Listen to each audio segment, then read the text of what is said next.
ladies and gentlemen, we are very, very happy to see everyone here tonight and to gather and to hear about something which has been at the talk of town for a couple months. And we are very honored to have Sara, who is the cousin of the author of the book Unorthodox and the story which the movie is made about, the Netflix series is made about.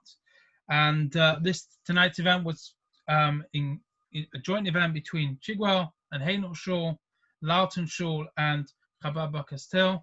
And we're sure we have many people from all over the communities, from all over everywhere that have come to join tonight. And we hope you find it enlightening and leaves you with some food for thought. Just by a little introduction, the Hasidic community across the world, there are many, many different kinds of Hasidic groups, and we're sure we'll hear more from Sara about it soon. The Hasidic dynasties began in the 18th century by Rabbi Yisrael Bar Shem Tov, who founded the Hasidic movement. And this was began in Western Ukraine and then slowly spread throughout Eastern Europe. And then you have other groups of I guess if you want to say Orthodox Judaism, which is Lithuanian Jewry, which is a more of known as yeshivish kind of Judaism.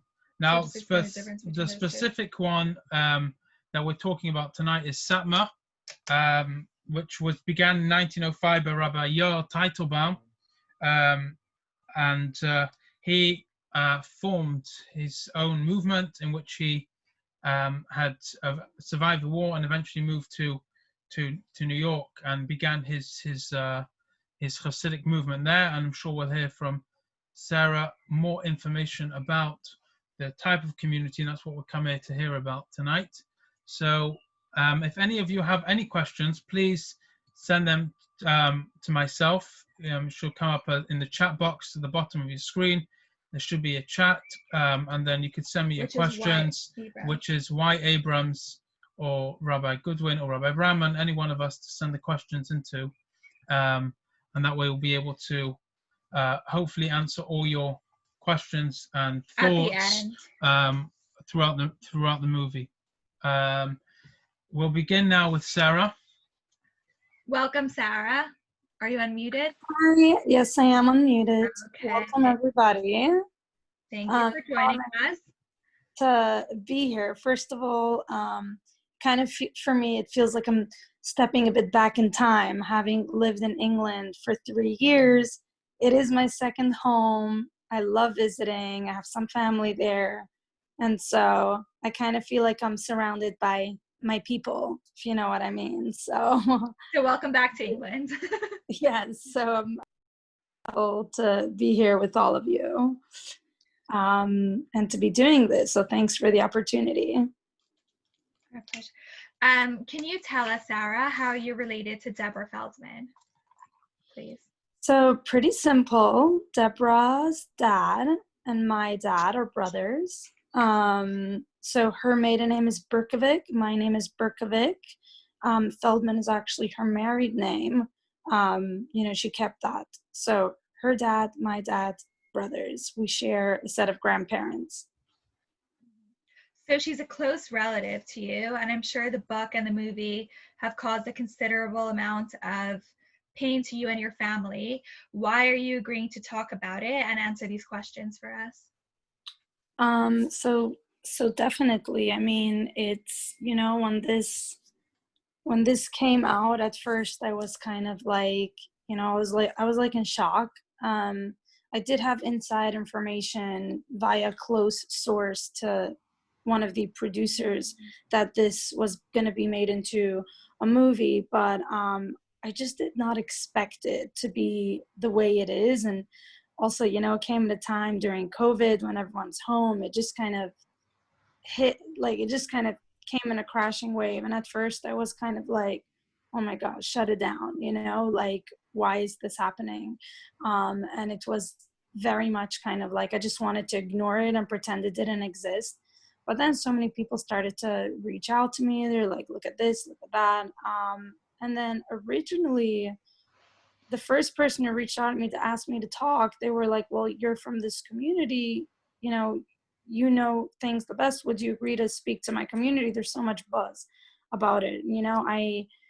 It was actually very seemingly coincidental, but really not. It came, my first interview came on the first year of my grandfather's death. He passed away a year ago. The one who the movies, he's kind of like part of in the movie. He raised Devora, and I felt that it was not a coincidence. I felt like for his spirit, for his neshama, for his soul, and for the truth. I felt like after watching the movie myself and just seeing so many things that just like was like a stab to my heart, and I can only imagine if my grandfather was here, what would be going through his mind. And so as much as, in the beginning, I wasn't thinking that I would have something to add, I very much felt that for his memory and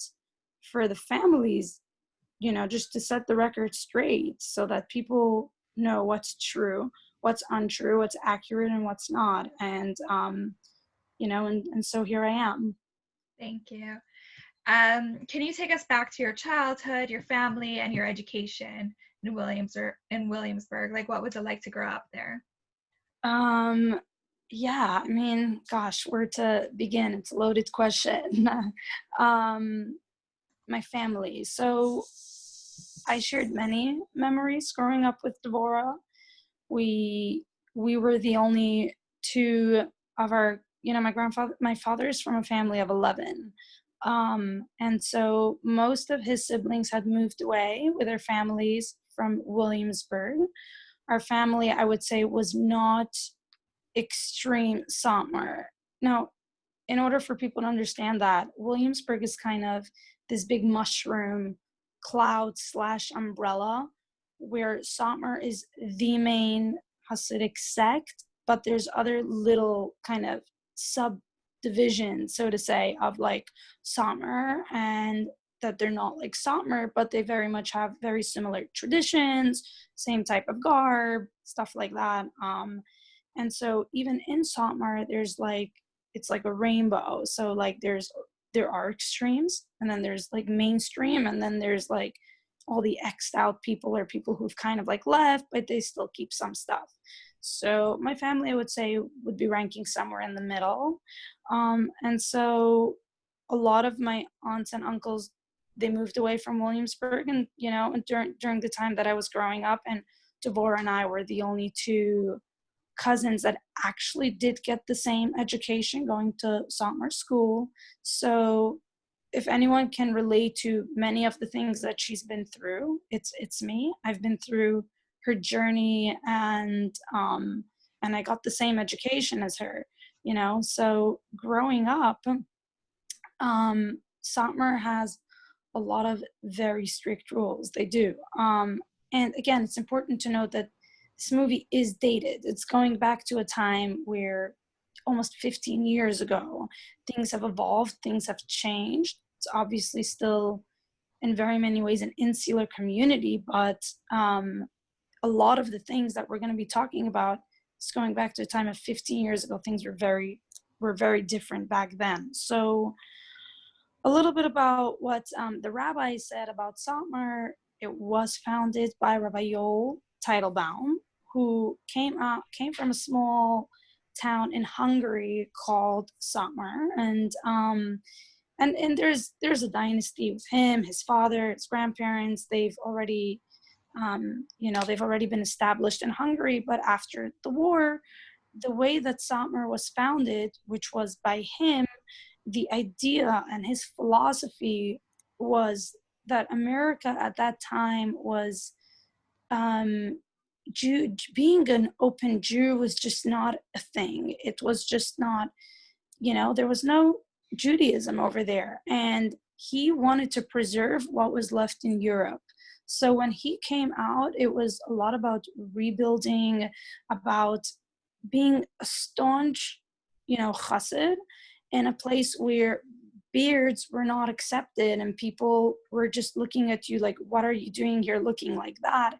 He wanted his followers and his people to be proud and to be able to walk on the streets of America and be staunchly Hasidic and not be embarrassed. And, in very many ways, he's accomplished that, because if you walk into Williamsburg or Borough Park or any of the, like in New York City, there's like the most ultra Orthodox Jews, and a lot of that are just his followers and his disciples. And again, like a lot of his things they were obviously they were coming from a high, holy, and spiritual place, but some of the disciples and the followers and members took certain things a little bit to, I would say, to an extreme, especially when they integrated it into the education system, and that wasn't his intention. Like, for example, something that many people would look at, like even other Satmar, other Hasidic sects don't do, that the rabbi, like Rabbi Yoel Teitelbaum, he came out with was for the girls, particular stockings that were 70 denier thick, like no other Hasidic community had that rule. That was his thing. He wanted their girls to be so modest that they shouldn't even come close to showing even potential flesh on their body. And he gave the stockings a name after his last name. It was called palm socks, palm for palm tree, and palm tree in Yiddish is Teitelbaum, his name. So that was something that only Satmar did. And if you went to that school, you had to listen to the rules and wear this type of stocking, which no other school at that time when I was growing up in Williamsburg had that. So, when I was younger, playing with kids outside on the street and they'd ask me, what school do you go to? It was a little bit of an embarrassment. Oh, well, I go to Satmar. Everyone knew Satmar is different. They are just kind of on the extreme spectrum. So that was something that we both grew up with.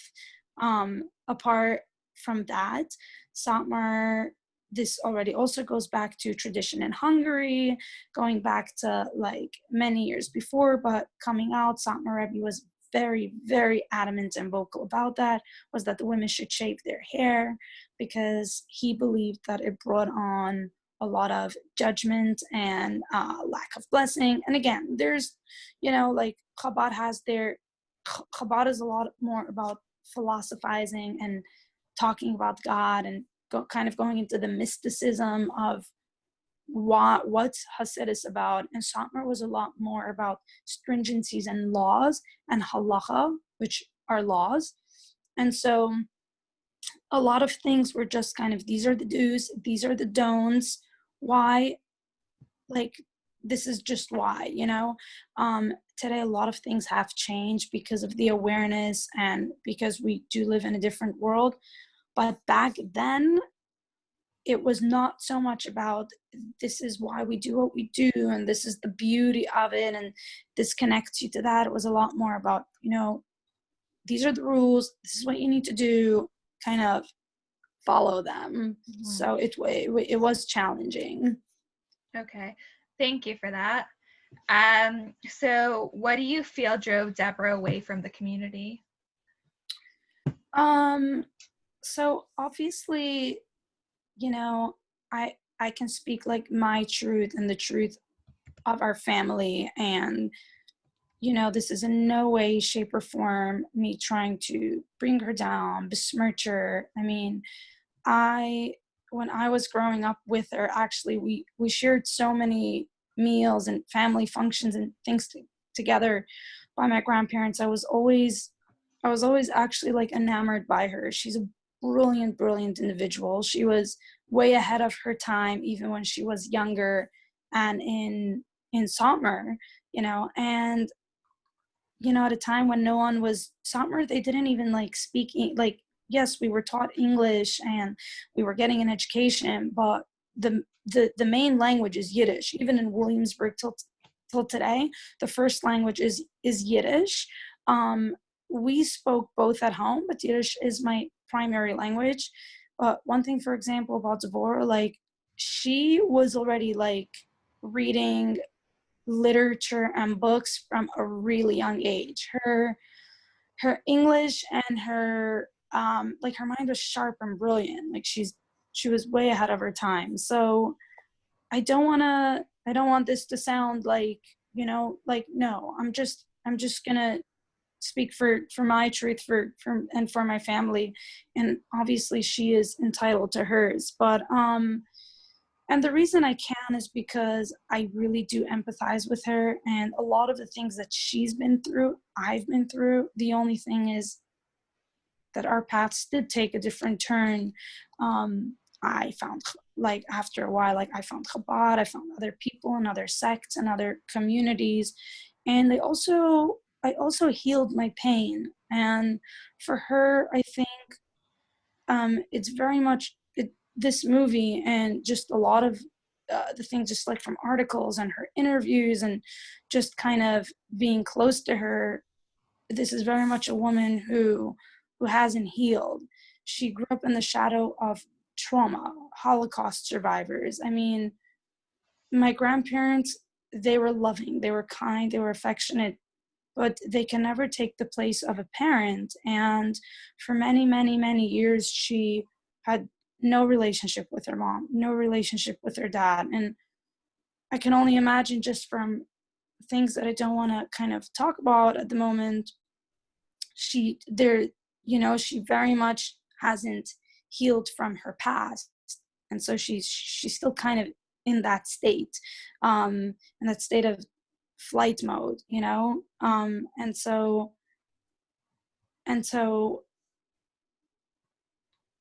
based on that, it's very safe to say that, a lot of the things over here are just kind of still very much her being stuck in trauma. But what turned her away was a couple of things, definitely. I think that, she was very bright, very forward, very much not like the others. And that's something I can resonate with.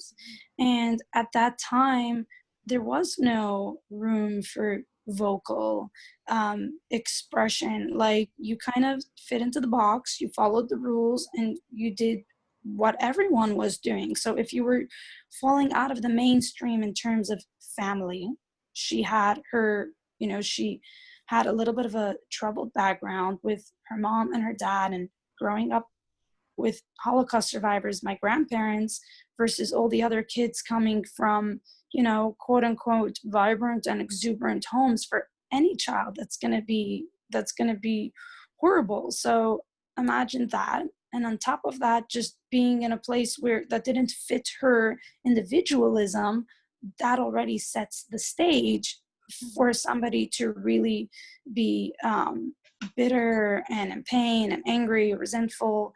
And to top that off, her mom was very much, already going back to like years before. Her mom actually is English, and she grew up in a broken home, and she went to live with an adoptive family when she was younger. And coming into our family, again, this is not to say that we are perfect. We are not. We've had I think that in our family, a lot of people are very vocal, very expressive, very out there. I have a couple of aunts and uncles who are just very successful in what they do.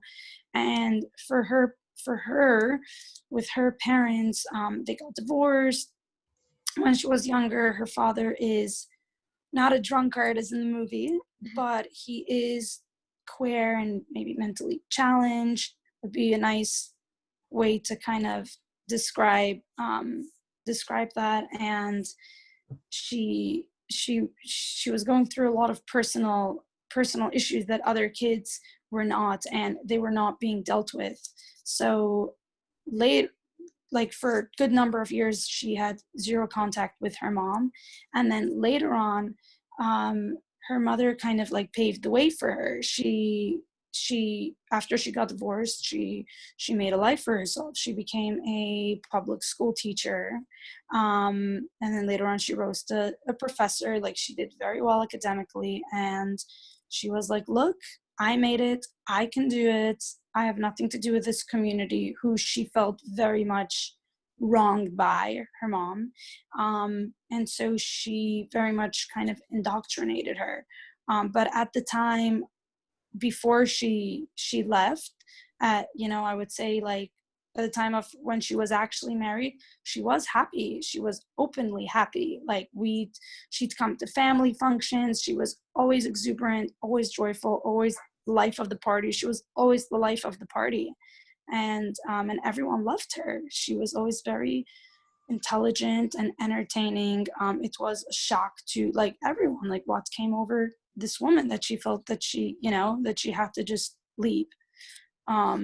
So in terms of that, I can empathize that. I believe that she, and again, after watching all of her interviews and just knowing a lot more about her, I think that resentment and that anger and that pain that was never healed has caused her to just eventually just move away. Thank you. And so you touched upon that you left the Satmar and Hasidic community and stopped being religious for a period of time. Can you describe that time and what caused you to leave? Yeah. So again, it's important, I think, to note kind of how the Satmar body works a bit, and especially for people that are a little bit more of outcasters and kind of not mainstream, I would say they kind of fall through the cracks. And because it's an insular community that's so tight-knit, and it's a lot of kind of everyone wants to do what the other is doing, and if you're trying to have your individual kind of expression and you're kind of quite different than the others, then it's kind of like a red flag. And with that comes you're getting older, getting kind of like to the age of marriage age. If you don't fit in like the others, already kind of your prospects, so to say, to do a match, because this is how they do it a lot in that community. I'm sorry? Marriage age? Marriage age. I would say it's typically between 18 to 20. Yeah. Anything above that is considered kind of, you're getting old. Mm-hmm. Yeah. I mean, it's a lot more societal pressure, because everyone in that community, really, most people get married between the age of 18 and 21, let's say. Yeah. So anyone who's like not finding a match by the age of 20, 21, most of their friends have already gotten married, classmates, yeshiva mates. So it's kind of like, oh my gosh, what's wrong with me, And for me, I had a lot of similarities to Dvorah, in the sense that I was different. How was I different? Like, for example, Satmar, they do not have, there's no room for like fashion, like most girls just wear the same type of clothes, and nobody really expresses themselves in a, first of all, there's all these rules that you can't wear this and you can't wear that, because this is not modest and that's not modest. But like, take me for example, like, I remember one time I was called out of class because I was wearing a shirt that said Calvin Klein on my right over here, and it wasn't like huge letters, it was pretty average. And they were like, why are you wearing a shirt that has non-Jewish lettering on it? And I was so young and innocent at the time. I was like, what's wrong? So it says Calvin Klein, so that's something that, like, after a few attempts of getting called out, or you get a label, the minute you get a label, forget it, everything changes for you. So my parents were open-minded people. My dad was a working individual. He was a Torah scholar. He understood biblical study a lot, like to a great extent, but he had a great vocabulary, writing. This goes back to my grandfather. He was the first accountant actually after the war, after the Holocaust, in Williamsburg, at a time where nobody was going out to make businesses and being entrepreneurial. He was a man full of wit, wisdom, and just like an exuberance for life. And he handed that over to his children. So, I was falling through the cracks, and that did make me I didn't understand. I wasn't given an explanation. So I was becoming very hurt, very angry, very bitter. And then I got married at a pretty young age, and I got married, I got pregnant, and I got divorced kind of all within like a year. And it was an emotional roller coaster. I went through a lot of trauma, and the first thing that I did was I was like, these people, they hurt me so much. It's all their fault, looking for a blame, somebody to blame for my pain. And so I turned away from them, and I turned away from Judaism. And that's why I can so much can empathize with her, because she went through on so many levels a lot more than I did. And so if she never found room for her healing, it really explains how all of this came about. And I'm sorry you went through all of that. But now you're religious and close to Chabad and Selmer community. What brought you back? Yeah, so I just want to say that I'm normal. I'm balanced. I still have a very strong foot in the secular world and also in the Jewish world, and I love it. And it's funny though, one of her friends actually wrote an article with CNN and the Forward. She spent a lot of time with her. She's a journalist. Her name is Frimit Goldberger, and she actually said the same thing as I did. She was like, when you know how to kind of be with this community in a way where you respect, but you still have your own individuality, then you get the best of both worlds, because you can stay within the community. People will love and respect you, and still you could go out into the secular world and do your thing. And that, to me, I feel is in a way what Devorah lost out. Of course, she's super successful and she's kind of found her path and her family, and I want the best for her. But imagine if she healed and she found acceptance and all of that, she would be able to do so many incredible things and feel acceptance and love from the community. And it's a shame. And the reason why I came back is and how I, it's a very long story, and I don't want to go too deep into it, but I was dating in the secular world. I was actually at some point dating a Canadian guy who was not Jewish, and it was serious. And I found myself at some point I was just like, I woke up and I was like, wait a minute, I was thinking about the future, and I was like, what would actually happen like 2 to 3 generations down the road? Like, my kids are just not going to be like Jewish anymore. They're not even going to remember who their grandparents were. At some point, it's just going to be all forgotten and erased, because it's just what happens as you go down and you move on. Like, our kids are always going to be a little bit kind of further from us, I feel. And so that was a huge awakening for me. And from there on, like, my brother, I work a lot with him. He has a kosher Passover program for all types of Jews, where it's very luxurious. It's all over the world, kind of in fancy resorts and stuff. So I work with him a lot.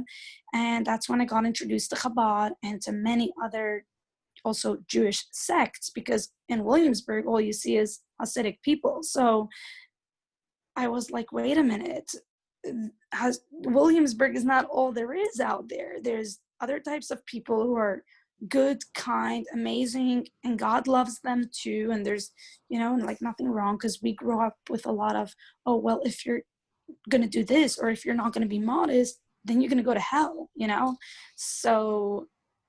so I started to kind of open my mind and come closer to Chabad. And, you know, it was an up and down journey, like, you know, on and off. I wasn't sure at first if this is what I wanted. You know, it's challenging when you have so much freedom to just give it all up. You know, I was loving what I was doing and enjoying my Shabbats off and being able to do whatever I want. And I didn't want to give that up.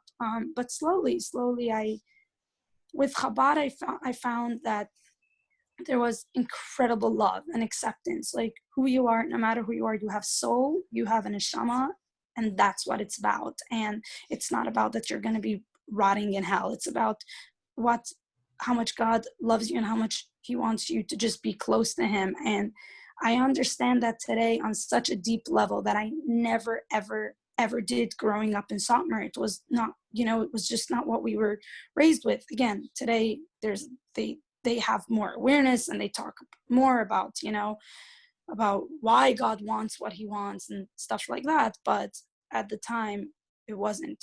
I just couldn't really like ask. So I don't only belong to like Chabad. I associate very closely with Chabad and a couple of other, you know, sects, and I do feel I'm very much embraced by my family and all of that. But I just love that I had the chance and the opportunity to find a path that really worked for me so well through such amazing and incredible people. And the conduit, you know, Chabad was the conduit for that, and I'm forever grateful. Okay. Are you in touch with your cousin, and is she in touch with her family at all?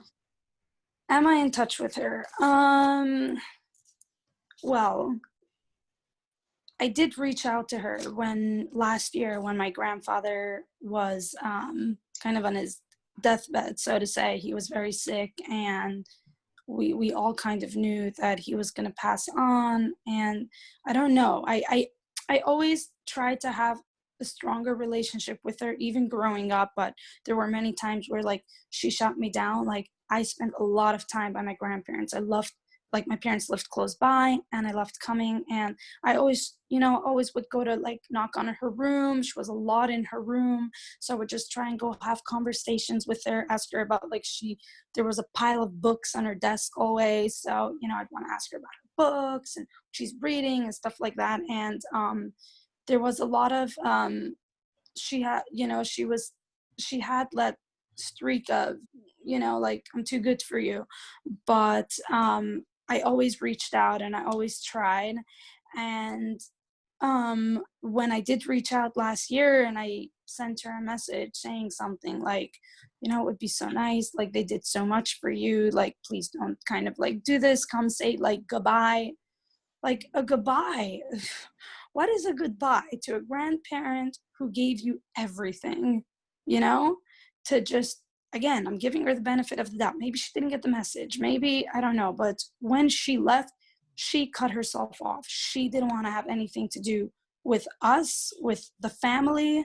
Her younger sister, she has a younger sibling who I'm pretty close to and in touch with.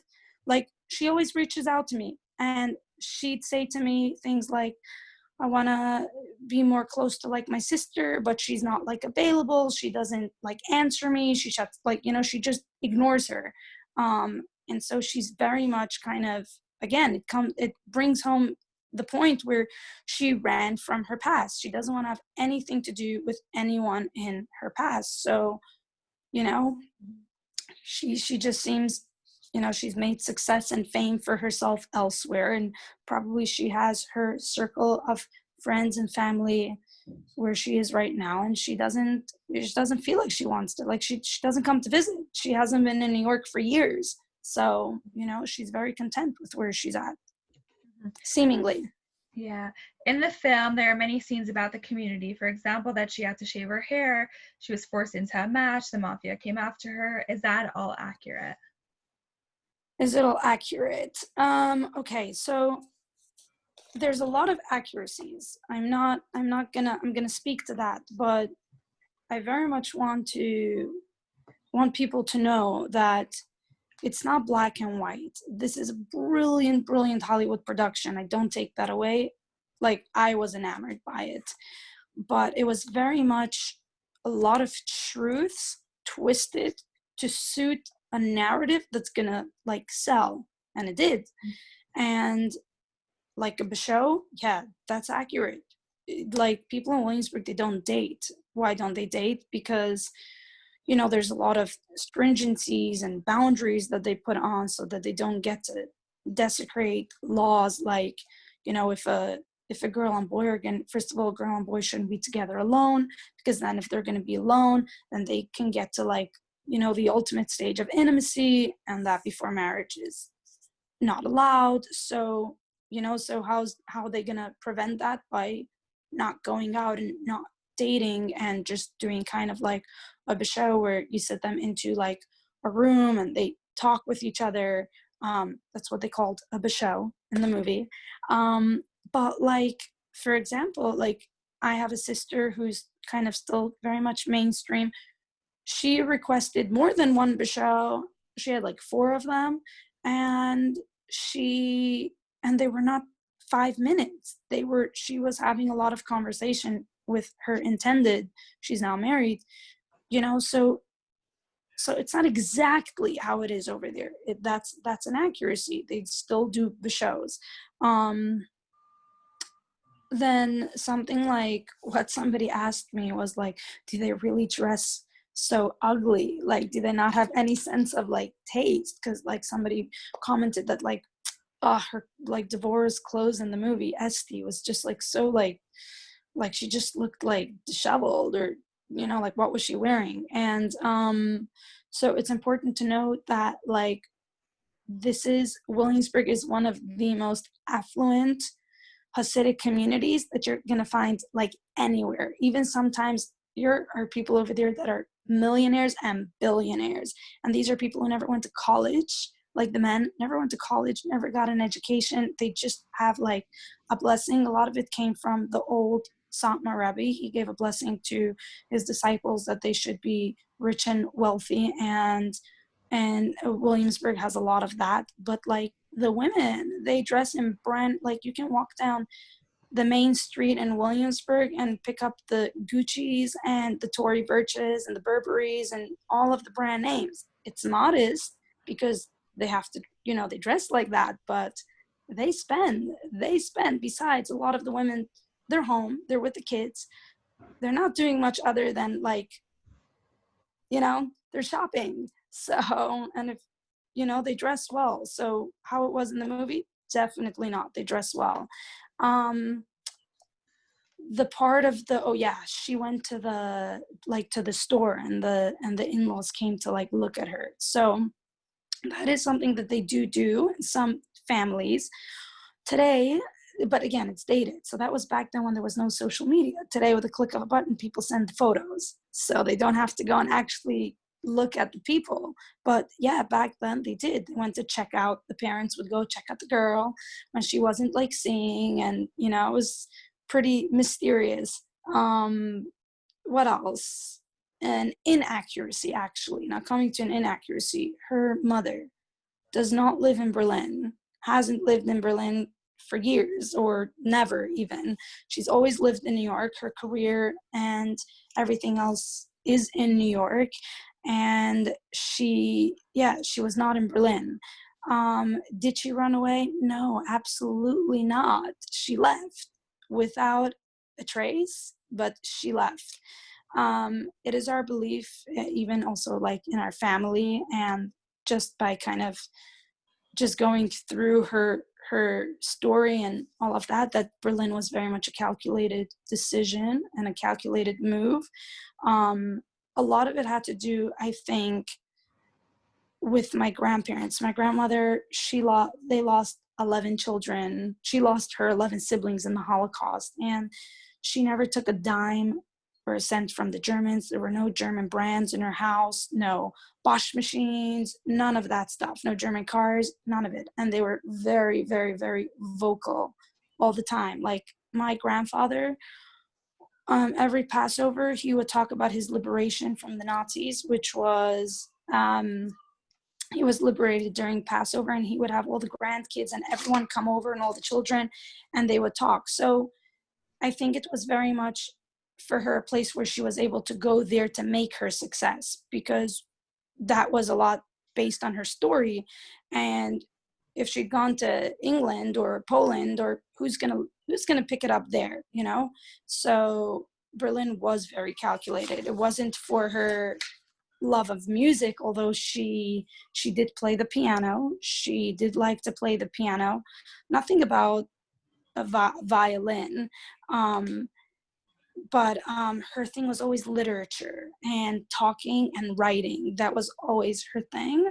In fact, I had the same teacher as her in high school, and she would always confuse our writing. She was like, you guys have such similar writing styles, and we had the same first name. Her name is Sara Devorah, and I'm Sarah Leah, so we would get confused like a lot. So that's quite kind of embellished. The fact that she was pregnant, no, she went there with the kids. She already had her child with her. The fact that her husband came after her, never in a day.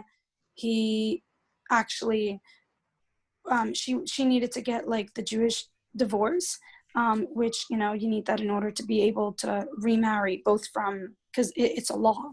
According to Jewish law, you have to have a Jewish divorce from your husband, and he was going after her. She didn't want to take it. She wanted money, and also they were very much happy for the most period of time. So he really liked her. He really, you know, and she didn't want to. Yeah, she just, you know, he wasn't coming after her. She wanted her. She wanted to move on, and he let her. And one of my good friends dated her ex after the divorce already, like a year or so later, like a while later. He wasn't even religious at the time, so he wasn't coming after her to save her or anything like that. He let her be, and he let her do whatever she wanted. And mafia, there's no such a thing as mafia in Williamsburg. If you want to leave, you can leave. No one's forcing you to stay. Of course, at the time when she left, the term, I don't know if people are familiar with this term. It's called OTD.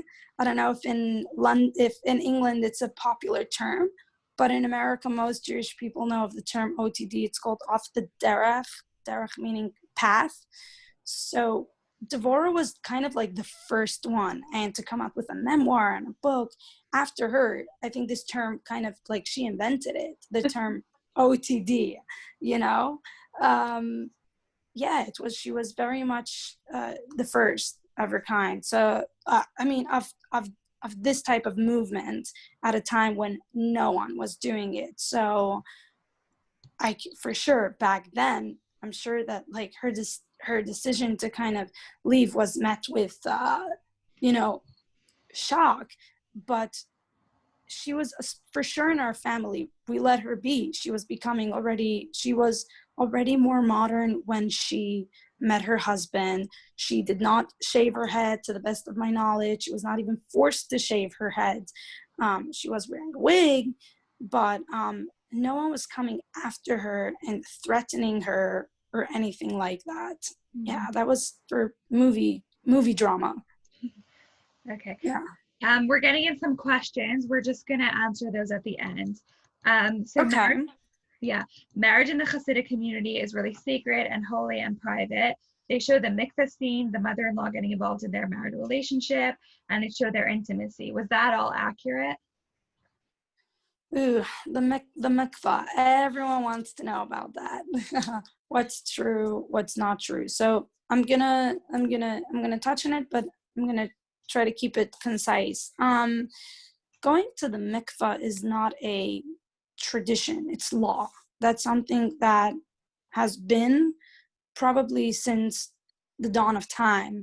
And, you know, for many years, probably like in the past, going back to Europe before the war, you know, this was, you did it, you knew your mother did it, next. It's become in our generation, and just we have so many questions and people want to know, it's become a lot more a talk and a conversation, and for sure in Chabad and in other communities, they explain why we do it, the beauty of it, and women are really prepared for that. And when a woman has a really close relationship with her husband and they have a good relationship, that's something that, again, it can be daunting at times to have to go through the ritual, but it's so beautiful and it's so sacred, and it only fosters, you know, the love between the two have, and it also creates really, really good children. It really does. I mean, obviously anything can happen, but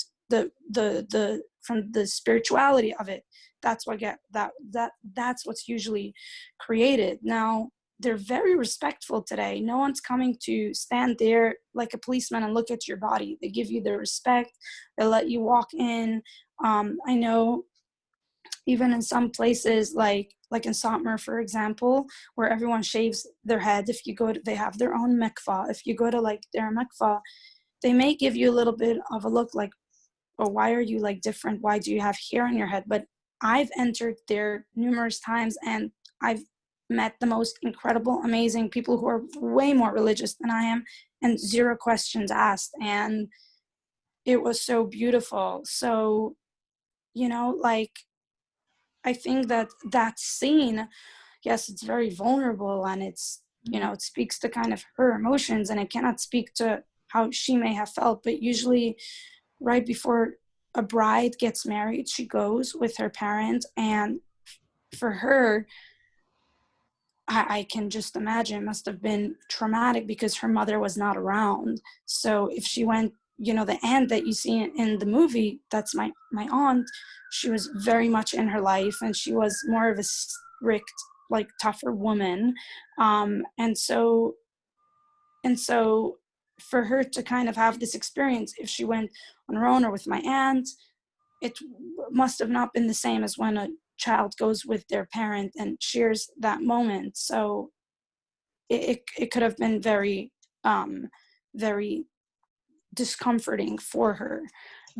But the truth is, it's a law, but it's such a beautiful, beautiful, beautiful rituals. And today, not to mention, like, all the mikvahs, they look like spas, that you can have like everything you want, from like jacuzzis to pedicures to like, they come in ranges. Like each community has a dozen of them. It's become like a picked up thing, you know, like they want to make the women comfortable as possible to enjoy this experience, so that it's meaningful and that they want to do it. Yeah. Are Hasidic women made to be baby machines, or can they have a career or pursue a hobby or a talent? Like, I know she enjoyed piano and Right. Yeah, and nobody stopped her. She, you know, my parents, they made a lot of the Hanukkah family functions, and she, because my grandparents were invited, she always came along with them. And even sometimes she'd play the piano. Like, our family was in our family, we were very much encouraged individuality. It's just that there was so much in that individuality in our family, and everyone was vocal about their individuality. But she was not stopped. But I think that, you know, when I was growing up in Satmar, in the community, the popular thing to do for girls for extracurricular activities after school was not ballet or piano. It was more like going to art, taking some dancing lessons. I did that. So girls did have outlets. We definitely had outlets. You know, today there's so much more. And I know even from my time in London with some of the Hasidic, more open-minded community, where the kids were, going for violin, piano, and other lessons. So that's not a no. Especially if there's the money for it, why not? Parents, you know, like, the kids are encouraged to do something. In terms of what was the other question you said? Are women made to be baby machines? Yes. Like, I know they mentioned that in the movie. Right, exactly, they did. And so I want to just set the record straight that, yes, there are a lot of big families in Hasidic communities in New York and London and Israel.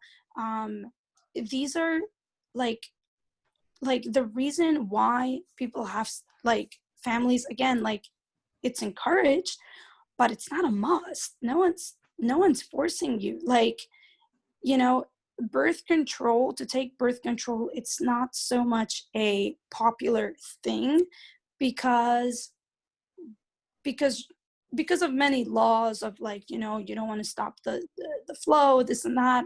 But people do have a say, and if they don't feel like they want to have more children, they don't have to. It's not a must. But the reason why people have such big, like, large families, and I would say the typical Hasidic family ranges from 6 to 9 kids nowadays. Back then it was 11. Today it's less. It's typically, yeah, 6 to 9, 6 to 8. Because, like, the parents, they want to give to their kids, they want to have a large beautiful family. And think of like a Shabbat, a Hanukkah, any holiday, all the kids are coming over, everyone's like joining in family celebrations. It's beautiful. There's nothing more beautiful than that. If a parent feels like they can't handle emotionally so many kids, no one's forcing them. They don't have to be baby machines. But, like, Hasidic communities typically love large families because it's beautiful, and they want to give to their kids, and they want to have that family. You know, they're not really going out and being busy with a whole bunch of friends and other things. So family is very important to them, and that's why they choose to, you know, have larger families. In terms of career, of course, like, again, Satmar, when I was raised, and even today still, college and going to university is not a thing. It's, you know, I remember there was a time when I wanted to go to college and further my education, and I went to the school board and asked them for, you know, my paperwork, and I got quite the yelling that this is not what a Satmar student should be doing, that we don't go to college. And Satmar, the Satmar Rebbe was anti that, also because of girls and boys being on college campuses. They're going to mingle, they're going to lose their Judaism, stuff like that. So, you know, borders. But trades like design, interior design, and like there's like a whole range of women who do like fancy like cake assortments and cookies and stuff, and they are like hugely successful. Like photography, people doing now like clothing lines. I mean, these women, they never went to school, they're entrepreneurial, and of course they can have a career if they want to be like a mom, which again, a lot of them have kids and they enjoy being home with their children and giving to their children. It's beautiful. But if they want to go out and have a business, it's encouraged. Again, I can't speak for the extreme ones, but it's very much encouraged. And, you know, even when I was living in London and I did circle in other communities, I found that there were women as well over there that some of them, was one of them I spoke to, she was an interior designer, and the other one was selling makeup and doing makeup. It's definitely not something that's not allowed.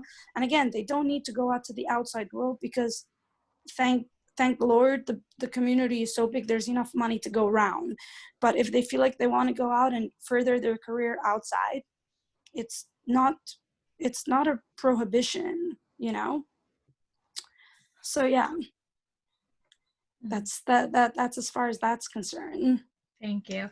When Esty was in Berlin in the movie, she said, God expected too much from me. Does God expect too much? She also tried to Google, is there a God in the world? If someone in the Hasidic community had a question about God, is there a space for them to ask it? Okay, very good question. So firstly, the line that God expected too much from me, I think that's could have spoken to her experience, but I was raised and taught, and especially after coming to Chabad, that it's not that. First of all, the laws are the laws. We were we were given a Torah at Mount Sinai, and that's not gonna like change. And if anyone has, you know, like we should have faith and believe that. Again, everyone's entitled to their own beliefs, and not everyone believes. Like some people believe this, some people believe that, but like the laws are the laws. But God, like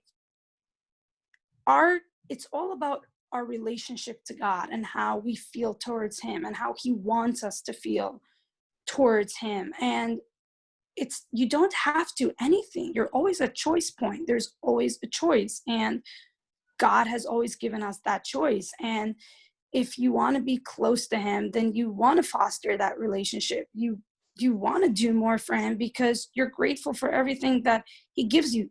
That's how I see it. And that's how from the many teachings and the things that I've learned, and through like Kabbalah and Chassidut and just my time around the world, it's like I want to have a close relationship with God because I recognize how much he does for me on a daily basis, and I want to give back to him.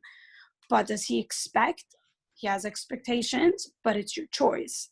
I think that line speaks a lot to more like the community expected a lot from her, and she couldn't live up to what the community expected of her because Satmar has all these kind of crazy unspoken expectations, and especially at that time when she didn't want to be like that was a lot. And so, you know, I think that speaks to that. To Google God, I mean, I don't know. I mean, that's just, it's humorous. But I hear that. But I think I lost you on the last end of the question. Oh, if people can ask that. Yeah. Yeah, is there space in the Hasidic community? Yeah.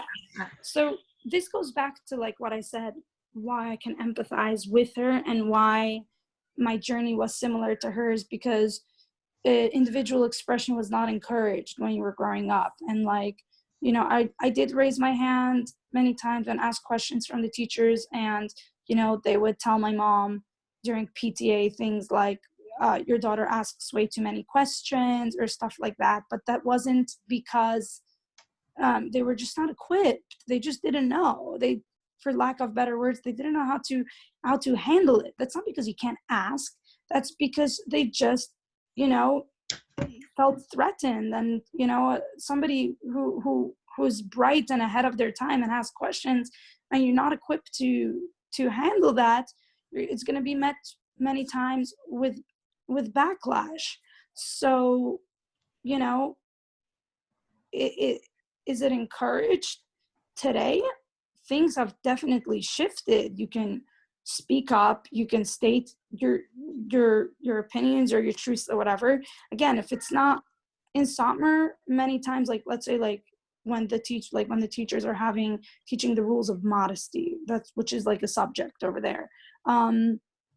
If you kind of counter them or, you know, like meet them with opposition, it's not gonna be met very well. You know, you're gonna be looked at as like, why are you so challenging? But if you're asking a question where you really just want to know, you know, obviously depending on the individual, you can ask. But also at home, again, it depends what kind of home you come from. In my house, we philosophized a lot, and there was room for discussion during Shabbat and at the table. And my father, having so much knowledge in biblical study, he always answered my questions. And what he couldn't, he said, why don't you go on to aish.com or ask your Chabad rabbi to answer you more? So in fact, Judaism, it encourages, like during Passover, one of the biggest things of Passover is to ask questions. God wants us to know who he is, and what we mean to him. So I strongly detest that. The scene about the Pesach night with the family sitting together. So you mentioned that your grandfather would speak about his Exodus. Right. Camps, His right? Exodus, yes. one of the things which like struck me is that and I guess maybe that's very prevalent in the Satmar community, is a lot of the talk of, like you mentioned before, if you don't do mitzvahs, God's going to punish you. Right. All that, and by Jews not doing what they're supposed to, it brings about God's wrath. Right. It comes from a very I'm trying to in Chabad Find it's the very words. different. It's not Right. we're not focusing on the negative and Right. as God Exactly. in a religious as a reward and punishment setting. Even Right. the world to come is not really a topic that is much discussed. It's more about our Right. mission and our purpose and like Right. our relationship with the Almighty. Right. So that when you're growing up, that scene, was that, like you mentioned about the Holocaust, but the setting of that table, because Pesach night for most Jews, that's when they are together, they celebrate, and obviously Right. it wasn't like that. But Right. in regular times, we sit at the Seder. What was this like? The conversation, or because it seems like everyone's just dull and robotic, and I know. is that Very the much. scene by us the night of the Seder was exciting, singing, questioning, people talking to each other, and even just the interactions that they portray about people Right. talking is about having kids or feeling guilty about not having them. Right. There's a lot more conversation that happens in a religious home, which is very, very different. So I'm just wondering. First of all, the whole thing with the silver foil in the kitchen, my lord, my grandmother never did that, ever. There was silver foil to cover the counters, but not like God. They must have gone through so much time to cover an entire kitchen in silver foil. I was like, geez, but it was comical actually. But first of all, like I think they put together my family and her family in one Seder table, like at the Passover night, and that's inaccurate. We never spent the Passover with their family, so. But for again, her husband came from a stricter community in upstate New York called Monroe, which the leading rabbi over there is a grand, well, after the Satmar Rebbe, the old Satmar Rebbe didn't leave any kids to take over his place when he left. Yeah. So his nephew was his disciple, and his nephew had 2 kids, who mainly they broke off into their own communities. They created their own communities, which is vastly what Satmar is today. And one of them went to Kiryat Joel, which is in upstate New York. And that community is like 5 times more insular than Williamsburg, really. There's only Jews living over there. They don't mingle with the outside world at all, versus Williamsburg.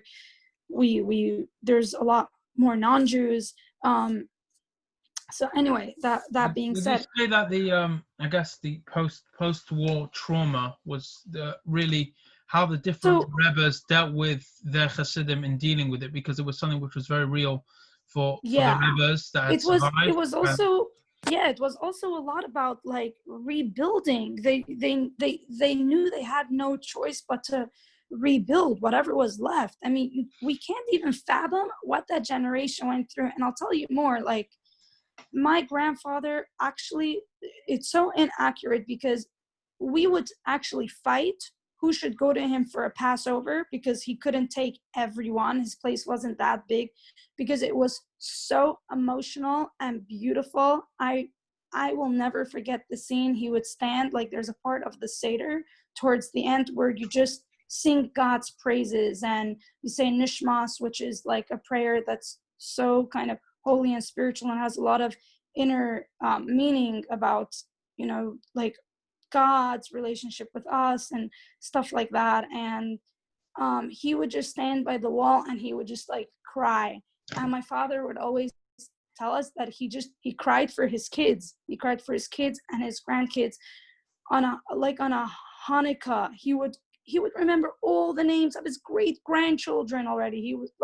He died, he was 94, 95 when he died. He remembered every single one of them. He was so brilliant and so sharp.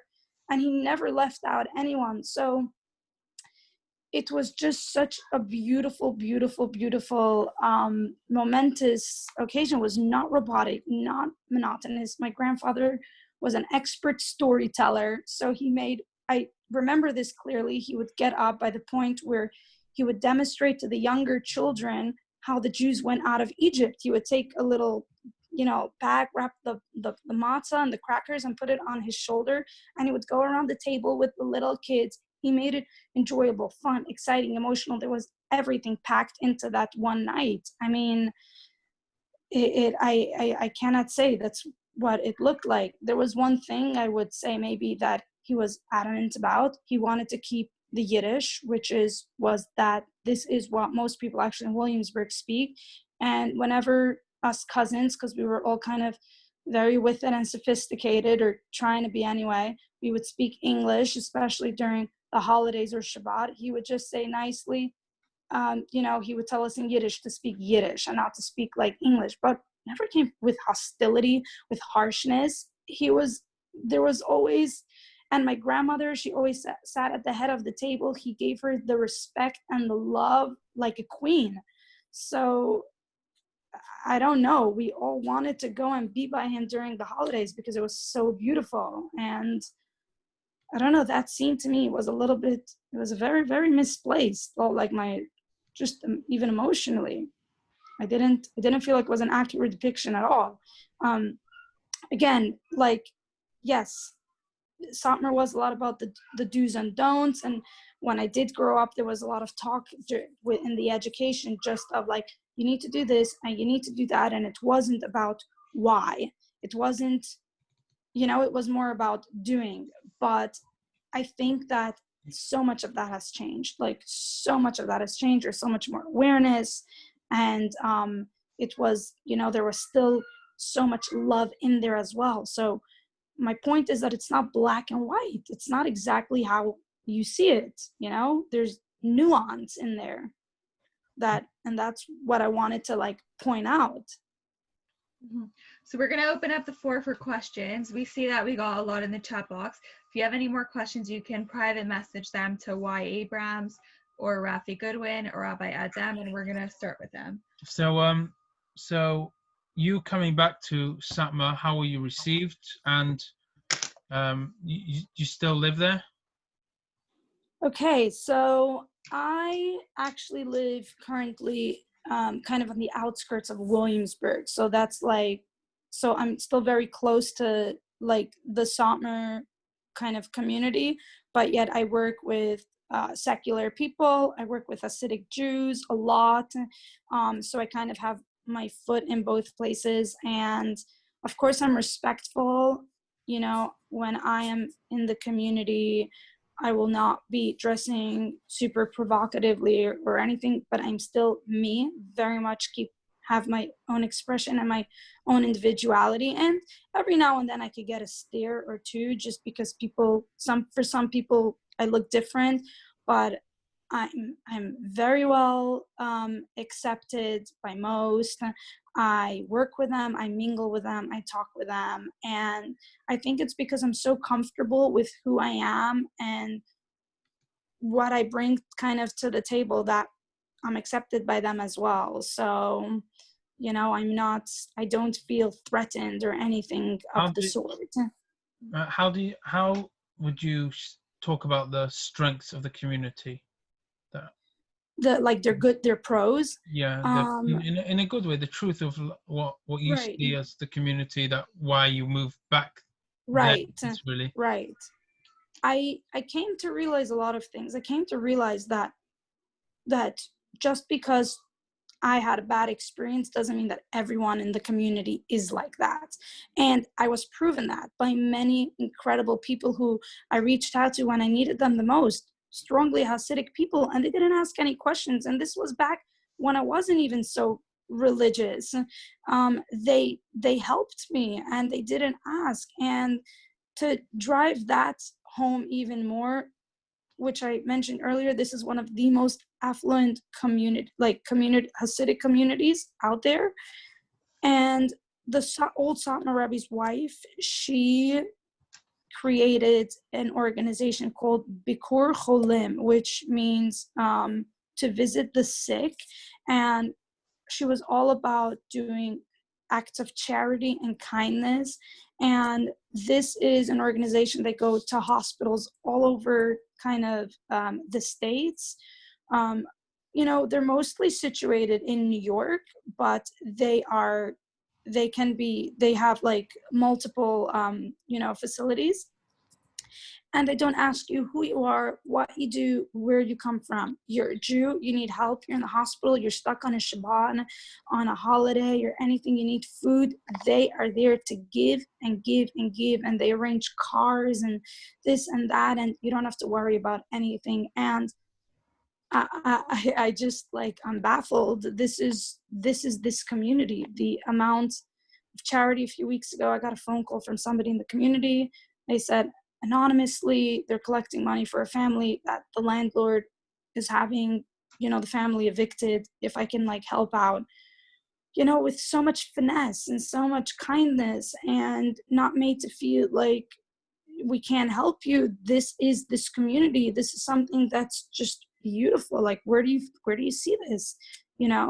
So that's something I would say very much that also many other communities know. This Satmar is the biggest of its kind in charity and acts of kindness. That's a big strength for them.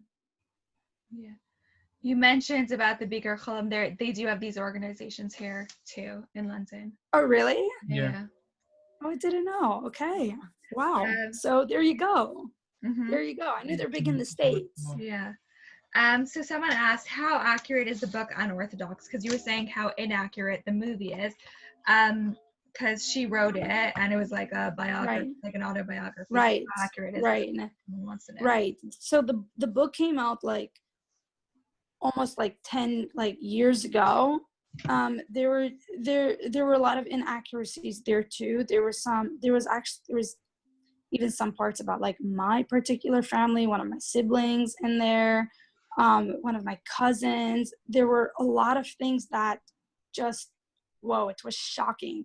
Actually, I did not read the full book, but a close friend of mine read a lot of excerpts for me, and there were truths and there were lies. So, again, like the movie, like the part that like her mom is lesbian, like her mom belongs to the LGBTQ community. That is true, but she didn't live in Berlin, stuff like that. It's like a twisted truth to serve a greater narrative. And everyone knows that. First of all, she wrote a second book called Exodus, if anyone wants to read it. And that book, if you showed it to any psychologist or psychiatrist, whoa, gosh, you'd see that this is a person who's dealing with a lot of imbalances and unhealthy behaviors, and somebody who's just also like not healed. And again, her brilliance doesn't take away from her brilliance. She's a brilliant person, brilliant. But like in one of her interviews, she said that in Germany, she does, like, the interviewer was asking her, isn't it true that you don't tell people that you're Jewish? She's like, yeah. He's like, why is that? She's like, well, it's still, there's still neo-Nazis here. It's Germany, at the end of the day. Like, you don't want to be like vulnerable to that. But then you go and you blast everything out into the open world. I mean, it doesn't check out. Here you're saying that you're afraid to tell people that you're Jewish, but here you wanted to create fame and success for yourself, so you didn't have an issue with that narrative. It kind of counters with each other, Someone asked if social media still banned in the Satmar community. I get this question a lot about the internet, social media, smartphones. They very much still are vocal that it's the what's the word they use, that this is what's pulling us into the rabbis are saying that this is what's pulling us into hell. and this is why God's wrath is like upon us. And the girls, they do, like my sister, who's a lot younger than me, she had to sign a contract that she will not have a smartphone. But so many girls and so many individuals, they just, after school or after whatever, they just go out, they get a smartphone. There's many people in the community that have smartphones, that have social media. It's not the typical accepted thing, especially not when when social media was coming out, and I was still a lot younger then. I mean, I'm 29 years young, but back then when it was still new. But now it's not going to be the mainstream thing, but so many people already have. And even those who are trying to kind of be with the main, with the system, so to speak, many of them will have in one hand they'll have a flip phone, and in the next hand they'll have a smartphone, and they'll pick and choose when to use what, just for the sake of the community. So things have shifted. Mm-hmm. Okay, so some people are asking sometimes personal questions. You don't have to answer them if it's too personal for you. Someone asked if you're married, and someone asked what's happening with your child. Is your child still part of the summer community or not? So if they're too personal for you, please don't answer. Okay, well, I am not married. I'm not married. I am divorced. Yes, my son is very much in my life. He, for a while when I lived abroad, he was not, but I am in the States, and so I see him regularly, and we have a very, very close, connection and bond. Mm-hmm. Okay. Okay. Sorry. Okay, you described yourself earlier as normal. Someone's asking, what does that mean? That you're that people in your community are not normal? Like, they just okay. understand. I get that. That's a very valid question. I think what to just go a little bit deeper, I'm going to touch on what that other girl who actually, she spent time with Devorah when she was already in the ex-Hasidic community.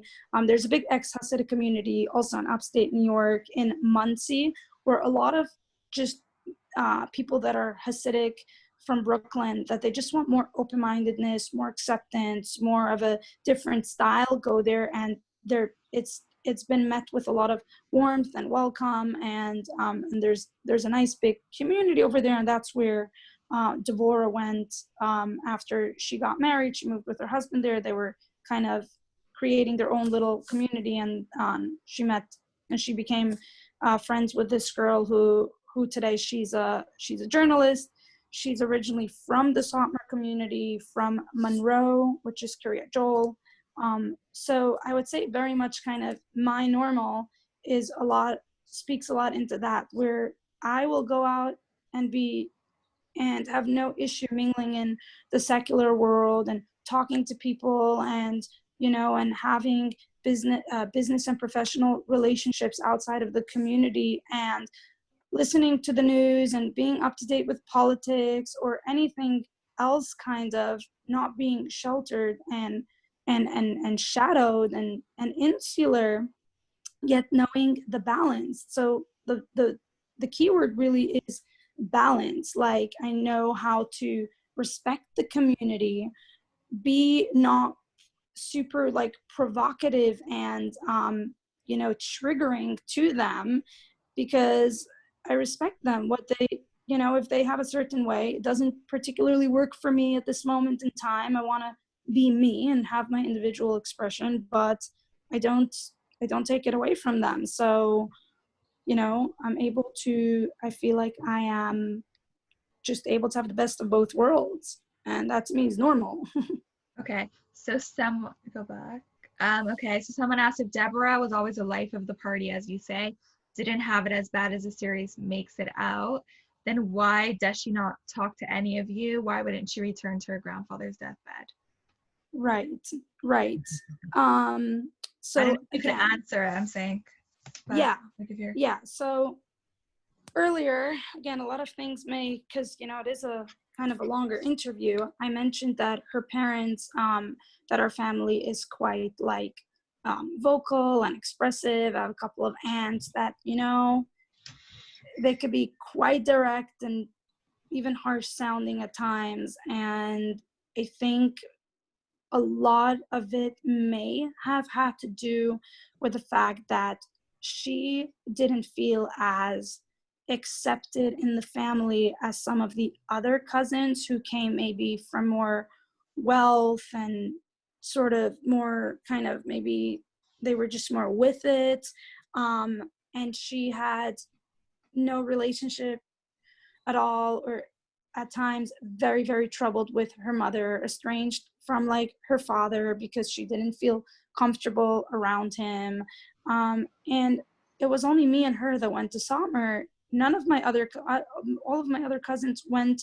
They moved to a place called Borough Park, which is a lot less strict and stringent than Williamsburg. And they went to other schools where they didn't have to look so crazy modest or whatever, just more cool and with it. And coming together at family functions and kind of standing out like that and being the only cousin that has a little bit of a different kind of makeup than the others, it can be challenging. It really can. I mean, and we are a big family and we had many functions together. So I can't speak for her. I can just speak to what I saw and what I've experienced, and what I think that for her was very challenging. In terms of the life of the party, she was one of the best. She was a teacher in Sotmer School at some point. They loved her. She was interesting. She was vivacious. I know one of the other teachers actually that she taught together with always went to her for interesting and exciting materials. I would be seeing her, because I was younger than her. I would be seeing her surrounded at one point. And when I was in 4th grade, she was in 8th grade. We were in the same school building. And I would see her surrounded with her friends at every recess period. She was always with a group of girls. I sat into some of her Shabbat parties where she called her friends over. There was a whole bunch of them. She seemed very likable and very well liked. And even when she left the community to that Monroe ex-Hasidic community, they also really liked her, and they even encouraged her. At that time, she already had a blog. She was going to school. They encouraged her. They liked her. So, I think a lot of it is coming from her personal emotional trauma from, her childhood and resentments of that sort. Okay. Someone asked, did you go to Deborah's wedding? Was it like in the movie? I did go to her wedding. I believe I was in the 9th grade.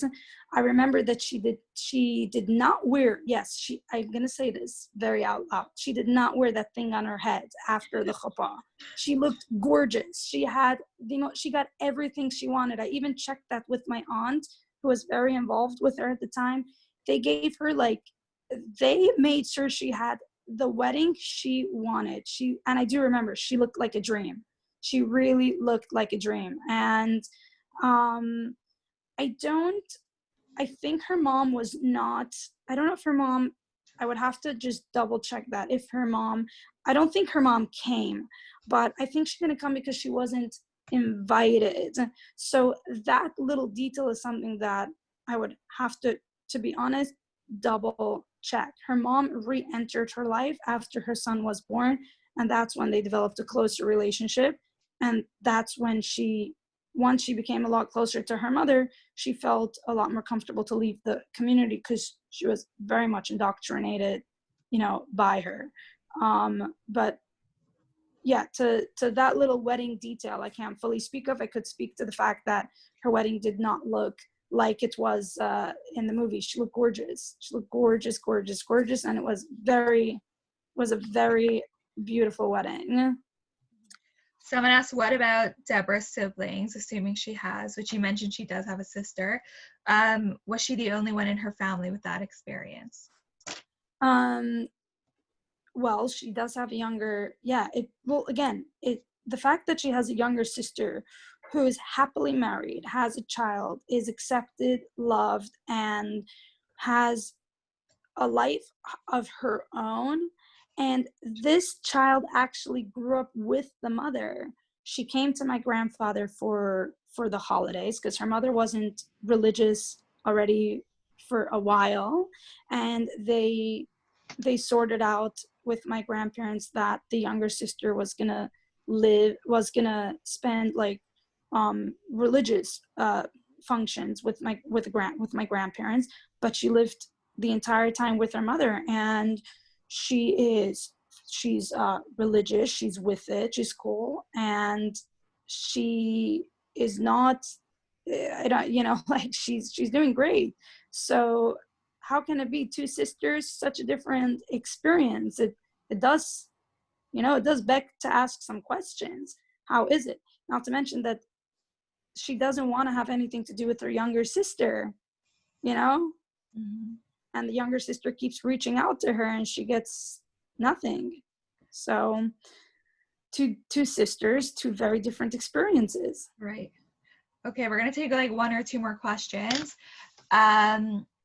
Someone said, obviously you and those that have moved a little further from the community have a much more open view on the two worlds, how you live your lives and the relationship you have with God. Do you find much flexibility from those still firmly within the community regarding their views and acceptance of those that move away?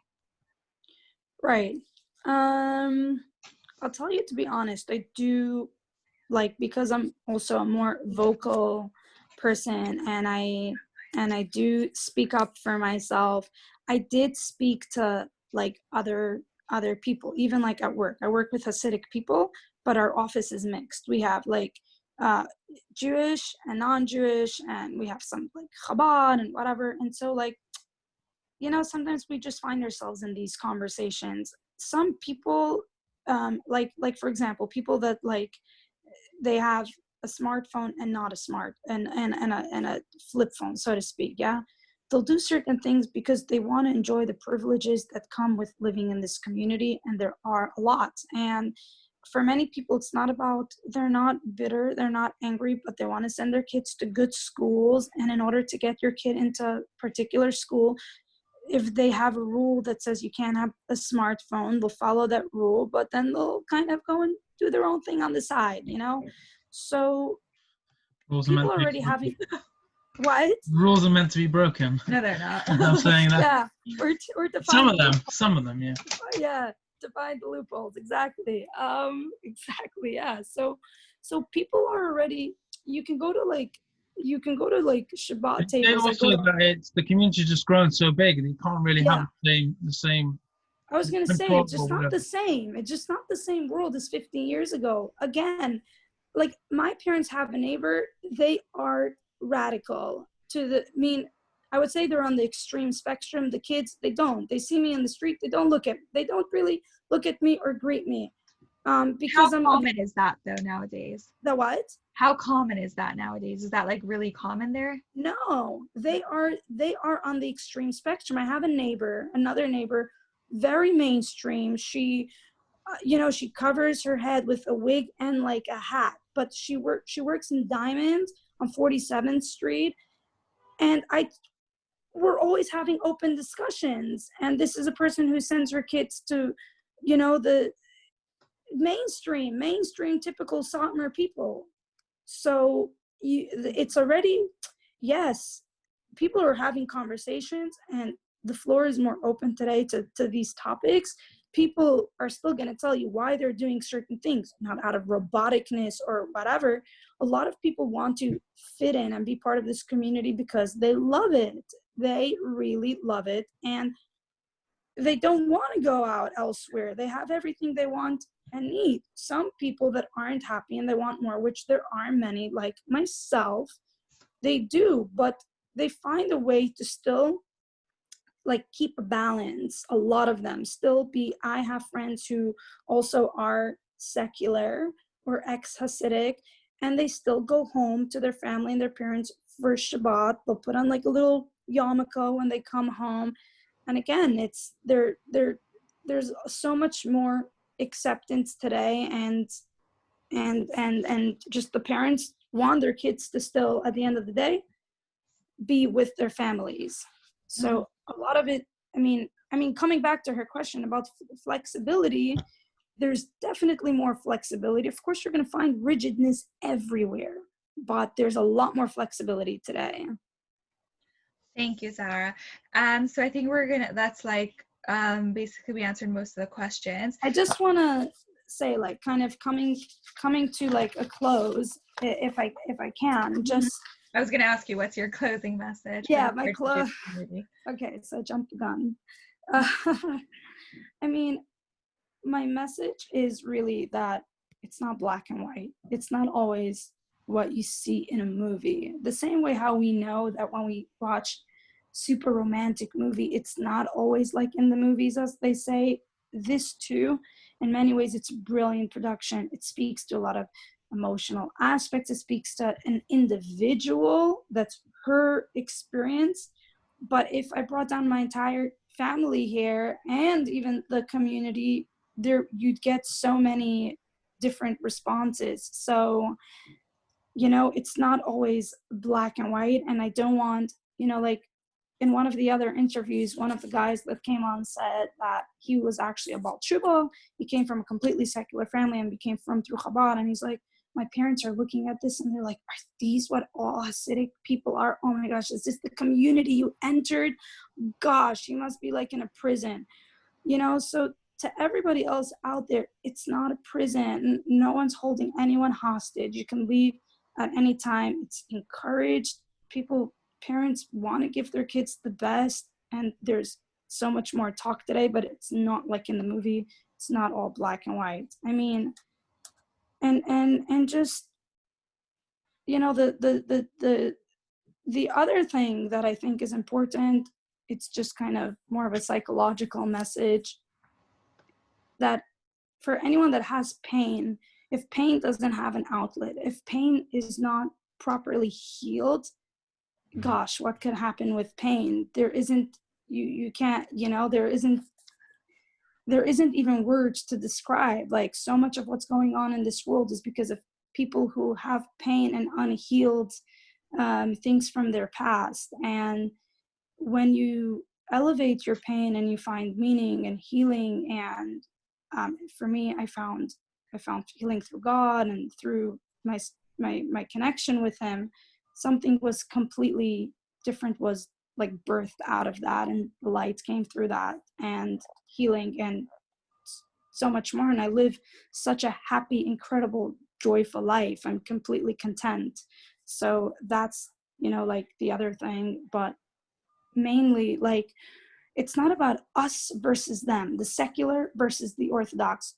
When everything is stripped away and we are left without anything and all our titles, we're just souls. We belong to God, and we're not supposed to, we're supposed to be accepting and loving of each other. And this is my message even to like Devorah, like, you know, I want her to come back to our community because she's a part of us. And, you know, God doesn't want us to have hatred ever. So He'd want us to all be united together. And that's really pretty simple, you know, my message. Thank you, Sara. I just want to say what someone said. They said, thank you, Sara, so much. Your talk was enlightening and so interesting. Insights into your life, your experience in your community. The upside of COVID is that it has triggered opportunities to bring people together. So thank you. I hope so. Thank you. So we have Rabbi Davis, the Rabbi of Chigwell and Hainault's Shul. Would like to add a few words. So if we could just unmute him. Rabbi Rafi, can you unmute him, please? I'm sure we could go on all these questions for many, many more hours. I'll let you guys stay on, and You could stay on Okay. too if you'd like. Yes. You don't have to feel awkward about leaving when when a speaker comes. You have to walk out. You might feel awkward, but now you can come and go as you please. Rabbi Davis. Good evening, everyone.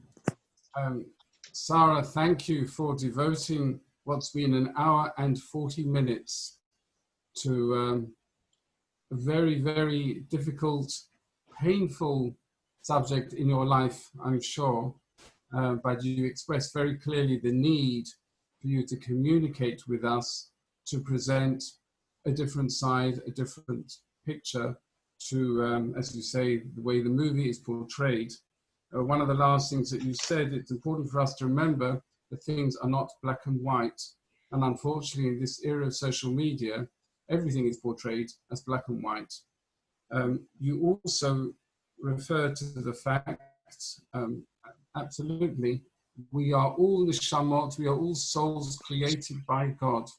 In fact, the very first chapter in the Torah talks about the creation of human beings, and that we're all created in the image of God. And the reason why, unlike animals, all the animals were created, millions of them in one go, wasn't the case with us. We were an initial person and then an initial couple to say we all come from the same. The painful anger that's been tearing America apart this week is a reminder of that lesson in the most broad context out, that we are human beings.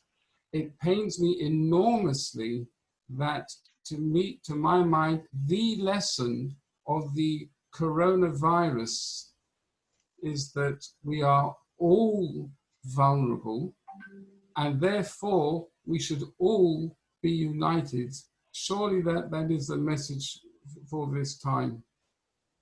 It does pain me, though, that clearly in the Jewish picture, we are not united.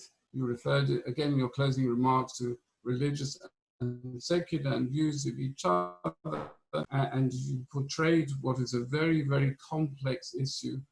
Early on in your talk, you referred to, and I think we have to bear this in mind, we are still two generations after the Holocaust.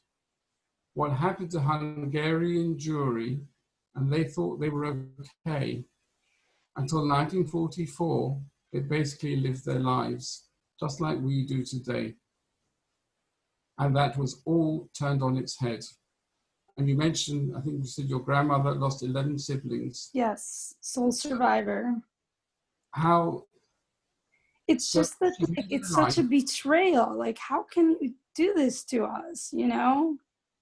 It's just really, if my grandfather was here today, if I'm not doing it for anyone, it's for him.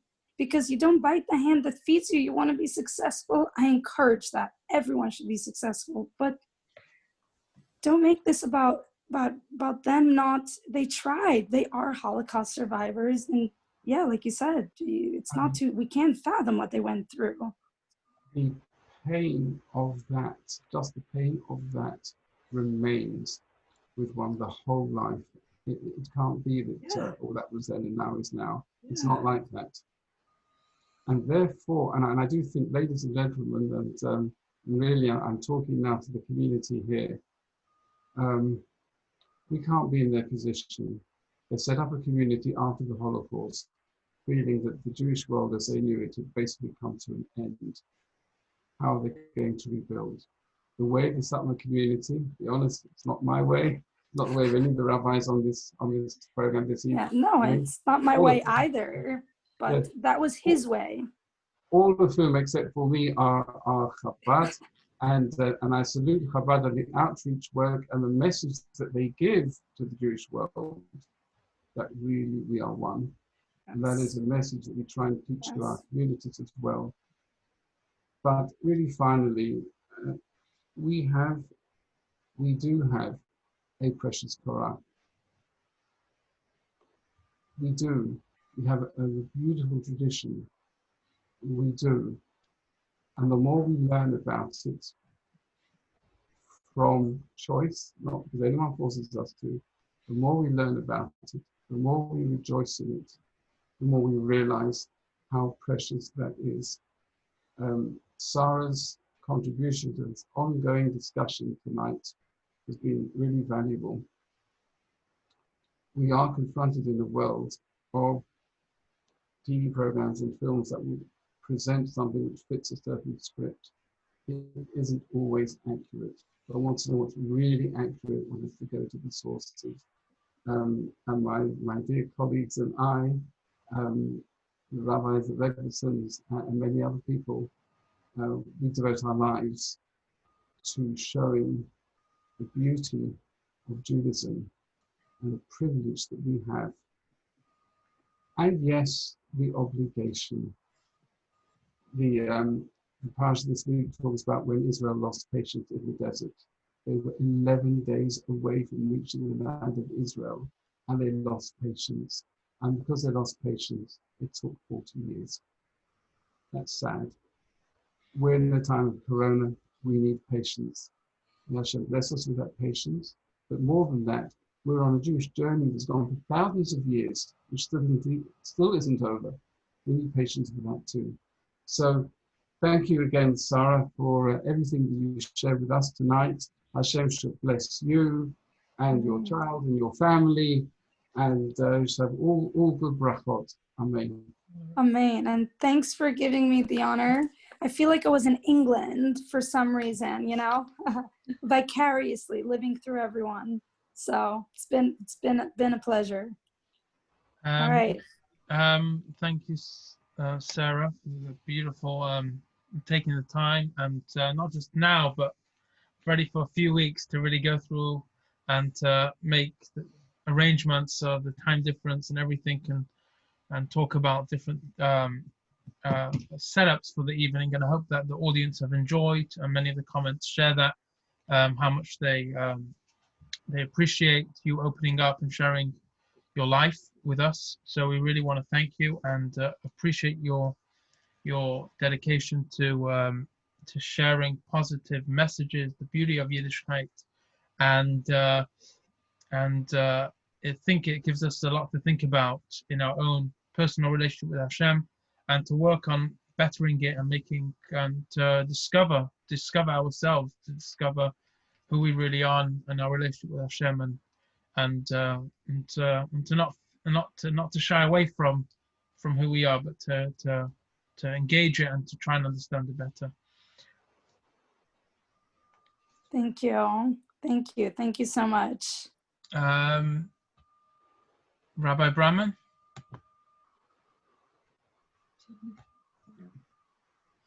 Again, I really nothing to add, but to thank everybody very much. It's been a pleasure working together, our three communities. We've had a massive number of people come on, really interested in this. So thank you very much.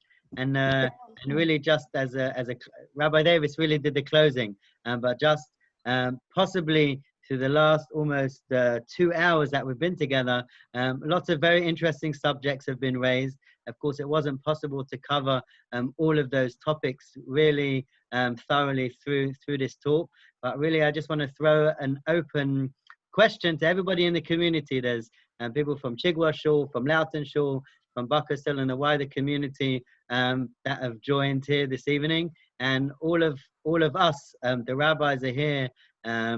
After this evening closes, the rabbis are here. Questions were brought up. And the Rebbetzins. The Rebbetzins. So, of course, the rabbis and the Rebbetzins are here. Questions were brought up. Very interesting topics, perhaps about mikvah, laws of family purity, which it wasn't necessarily the forum here to go into in a lot of depth. But we're here, and we're here to answer your questions after this evening going forward. And please, this should be an opportunity that has obviously sparked a lot of interest. It's intriguing for people. And let's all follow up. Let's all try, as Rabbi Davis said, let's all learn more. Let's use this as a springboard and an opportunity to learn more going forward. And like every experience in life, it should be something that we learn from and we grow from. So thank you very much, everybody, for joining us, for being part of this evening. Thank you, Sara, for sharing your amazing story. And really, thank you very much to everybody. And Have a great evening. Thank you. Okay, just say one thing. So all the other rabbis are speaking, so I'm going to have a turn as well. I just wanted to say thank you so much to Sarah, but I also wanted to say thank you so much to Rabbi Yankee and Rochel Abrams, who found Sarah and really put this whole event together. They did everything. So thank you very much, Yankee and Rochel. Thank you for all your help. Thank you. Yeah. Yes, thanks for reaching out, and like you said, like the rabbi said, many weeks of preparing this and getting it to come together so beautifully. Thank you. Have a good evening. All right, good evening to everyone. Do you want to